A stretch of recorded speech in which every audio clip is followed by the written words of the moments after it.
Hello friends, आज का हमारा टॉपिक है how participants saw the movement chapter nationalism in India का। तो इसमें सबसे पहले फर्स्ट जो पीजेंट्स जो होते हैं, रिच पीजेंट्स, वो पार्टिसिपेट्स लेते हैं सिविल डिसोबीडियंस मूवमेंट। अब देखते हैं in the countryside rich peasants communities like the Patidars of Gujarat, ये कुछ नाम है, अच्छा ये दोनों नाम याद रखिएगा, Patidars of Gujarat and the Jats of Uttar प्रदेश।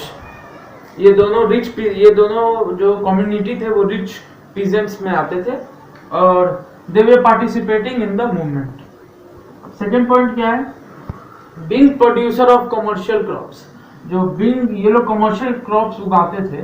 तो कमर्शियल क्रॉप्स होता है ना, जिसको आप कैश क्रॉप्स भी कह सकते हैं, जैसे कि शुगर कैन, जूट, ये आपको तुरंत पैसा देता है, मतलब commercial crops. They were very hard hit by the trade depression and falling prices. तो क्या हुआ कि ट्रेड की वजह से ट्रेड डिप्रेशन हुआ और प्राइस, कमर्शियल क्रॉप्स का प्राइस जो है वो लेस हो गया, कम गया। फिर as the government refuse to reduce revenue जो गवर्नमेंट लेता है वो गवर्नमेंट रिफ्यूज कर दिया, डिमांड्स रिफ्यूज किया, as the government refuse to reduce. जैसा कि कमर्शियल क्रॉप्स का दाम कम रहा था तो जो रिच पीजेंट्स थे उनको दिक्कत हो रहा था रेवेन्यू पे करने में, वो लोग लॉस में जा रहे थे। अगर इसका दाम ठीक रहता तो फिर ठीक है, रेवेन्यू कम। लेकिन अगर ये कमर्शियल क्रॉप्स का दाम कम रहा है तो रेवेन्यू, गवर्नमेंट को भी रेवेन्यू कम करना चाहिए, लेकिन गवर्नमेंट नहीं माना डिमांड्स को और रेवेन्यू वही था, सेम था। तो ऐसे में रिच पीजेंट्स को नुकसान हो रहा था, तो वो लोग क्या किए, they in great numbers, huge amount में क्या किए, पार्टिसिपेट कर लिए सिविल डिसोबीडियंस मूवमेंट में। अब फोर्थ पॉइंट है वो है human, how participants of the movement में ह्यूमन भी एक रोल प्ले की थी। और देखते हैं इनका रोल क्या था सिविल डिसोबीडियंस मूवमेंट में। The human participated in the protest marches, manufacture salt. Human जो है क्या किए, सिविल डिसोबीडियंस मूवमेंट में पार्ट ली और सॉल्ट बनाना सीखी and picketed foreign clothes and liquor shops. और क्या की, जितना भी फॉरेन क्लोथ्स था और लिक्योर शॉप मतलब होता है शराब का दुकान, जितना भी था उसको टिकने नहीं दी वहां पे। तो उसके वजह से गवर्नमेंट एंग्री हुआ और मेनी वेंट टू जेल, बहुत जन जेल भी चली गई, कुछ ह्यूमन जेल भी चली गई।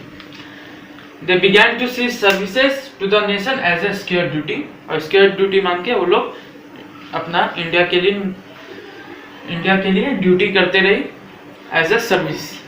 अब पांचवा पॉइंट है बिजनेस क्लास। जितना भी बिजनेस कम्युनिटी था, बिजनेस क्लास था, वो भी पार्टिसिपेट किया। अब जैसे लार्ज नंबर ऑफ मर्चेंट्स मतलब व्यापारी होता है, जो व्यापारी करता है, and industrialist supported the movement, मतलब व्यापारी भी और जो इंडस्ट्रीज था वो भी सपोर्ट कर रहा था मूवमेंट को। अब 6 पॉइंट देख लेते हैं। हमारा 6 पॉइंट है industrial working classes.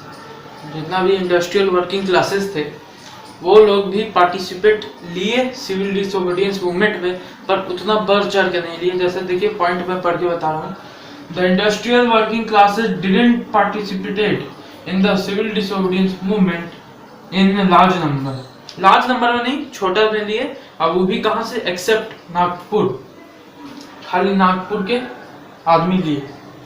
They selectively adopted some idea from the Gandhian programme. Gandhi ji का जितना भी प्रोग्राम था उससे सिलेक्टिव आइडिया उठाए, जैसे like boycott of foreign goods. जितना भी फॉरेन गुड्स था, जितना भी फॉरेन सामान था, सबको वो बॉयकॉट किए, हटाए। तो अब ये यहाँ पे हमारा ये टॉपिक खत्म हो गया है, how participants saw the movement. आज का टॉपिक है limitation in civil disobedience movement nationalism in India chapter का। अब इसका फर्स्ट पॉइंट है, For a long time, the Congress has ignored the Dalits. वो दलित को भाव नहीं दे रहे थे, इग्नोर कर रहे थे। This was so because they were afraid of offending the संतानीज। इसका कारण ये था कि वे लोग संतानियों जो थे उनके अपमान करने से डरते थे। अब देखते हैं, अब आपको संतानीज मतलब नहीं होगा। संतानीज मतलब होता है हाई कास्ट हिंदू, जो हिंदू के हाई कास्ट लोग होते हैं उसको संतानीज कहते हैं। अब सेकंड पॉइंट क्या है, Because of this ignorance, Dalit leaders began organizing themselves. इसके चलते दलित लीडर अपने आप को ऑर्गेनाइज करने लगा और doctor B R Ambedkar and many other Dalits demand reserve seats. और रिजर्व सीट्स चाहिए थे, जो अभी आप देखते होंगे कोई भी एग्जाम का फॉर्म भरते होंगे, SC ST सबका अलग अलग आता है, तो वही दलित्स को reserve seats in education institutions में चाहिए भाई, कि जनरल कैटेगरी के हो तो 100 में 90 लाना होगा, SC ST हो 100 में 25 लाना होगा। तो मतलब ऐसा कुछ लेना चाहते थे वो लोग। And separate electorate with the wood choose them Dalit members for legislative council, और एक मेंबर भी वो चूज करना चाहते थे जो कि उनको लेजिस्लेटिव काउंसिल में उनको चुने। अब थर्ड पॉइंट है from the mid 1920s, middle में 1920 के मिडिल में the Congress came to be the more visible associated with openly Hindu religious nationalist. Congress वो फिर से कांग्रेस जो है वो हिंदू के सपोर्ट में अच्छे से आने लगे, फ्रीली ओपनली आए, हिंदू रिलीजियंस का सपोर्ट किए। नेशनलिस्ट ग्रुप, कुछ हिंदू ग्रुप्स जैसे हिंदू महासभा एक ग्रुप है उसका सपोर्ट करने लगे। अब फोर्थ पॉइंट देख लेते हैं। हमारा फोर्थ पॉइंट है after the decline of non cooperation खिलाफत movement. After the non-cooperation and Khilafat movement, a large section of Muslims left aligned from the Congress. Non-cooperation of Khilafat movement के बाद जितने भी मुस्लिम थे अलग थलग हो गए, मतलब इधर उधर हो गए कांग्रेस से। जो कोई भी कांग्रेस में नहीं रहा, सब कांग्रेस से हट के अलग थलग अलग हो गए। अब फिफ्थ पॉइंट क्या है? As relations between the Hindu and Muslim was worst, Hindu और मुस्लिम के रिलेशन वर्स्ट था उस समय। Each community organized religious processions with militant favor.